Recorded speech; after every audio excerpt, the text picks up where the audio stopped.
Hey everyone, it's Megan here with another Mondays with Megan tech tip for you. This week we're going to continue on a tip for the iPhone, so stay tuned. Alright, so this week we're going to talk about how to screen record using your iPhone.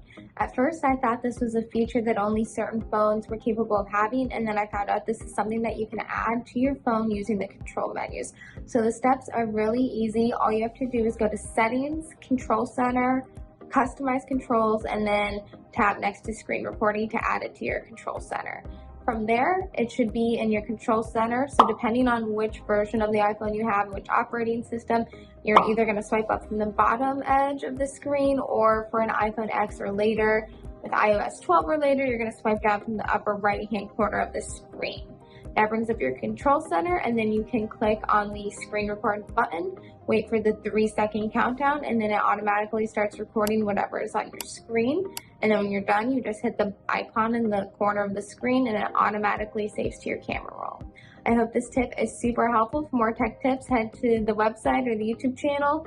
Look forward to talking to you all next week.